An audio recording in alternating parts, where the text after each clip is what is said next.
स्वर्ग या नर्क। आज की कहानी एक साधु और नर्तकी के बारे में है। यह जानने के लिए कि दोनों में से स्वर्ग किसको मिलता है और नर्क किसको मिलता है। एक दिन गांव में कुछ कुदरती आफत आ गई और ये साधु और नर्तकी दोनों उस कुदरती आफत में मर गए। मरने के बाद जब ये दोनों यमलोक पहुँचते हैं तब इनके कर्मों और इनके पीछे छिपी भावनाओं के आधार पर इन दोनों को स्वर्ग या नरक में भेजने की बात होती है। साधु को खुद को स्वर्ग में ही आश्रय मिलेगा, इस बात का अंदाज़ा था। दूसरी तरफ नर्तकी के दिमाग में ऐसा कुछ भी नहीं था। उसे तो सिर्फ फैसले का इंतज़ार था। तभी घोषणा होती है कि नर्तकी को स्वर्ग दिया जाता है और साधु को नर्क।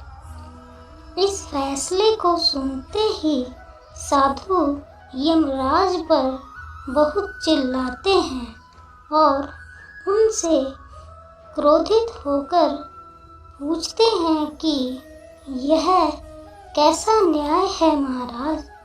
मैंने अपनी सारी जिंदगी लोगों को उपदेश देने में बिता दी और मेरे नसीब में नर्क, जबकि ये नर्तकी जीवन भर लोगों को रिझाने के लिए नाचती रही और इसे स्वर्ग दिया जा रहा है।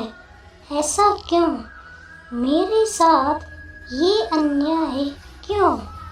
यमराज ने साधु को शांति से उत्तर देते हुए कहा कि ये नर्तकी अपना पेट भरने के लिए नाचती ज़रूर थी, किंतु उसके मन में यही भावना थी कि मैं अपनी कला को ईश्वर के चरणों में समर्पित कर रही हूँ।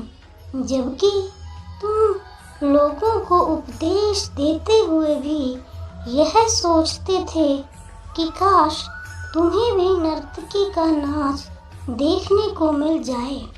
यमराज ने साधु से यह भी कहा कि तुम ईश्वर के इस महत्वपूर्ण संदेश को भूल गए कि इंसान के कर्म से अधिक कर्म करने के पीछे की भावनाएं मान्य रखती हैं और तुम्हारे इस कर्म के पीछे की भावनाओं के हिसाब से ही तुम्हें नर्क मिला है। कहानी से शीर्षक मिलता है कि हम चाहे कोई भी काम करें पर हमारे उस काम करने के पीछे की नीयत साफ होनी चाहिए। अगर हमारी नीयत साफ नहीं होती है तो हमें दिखने में भले लगने वाले काम भी पुण्य की जगह पाप पर का ही भागी बना देती है। धन्यवाद।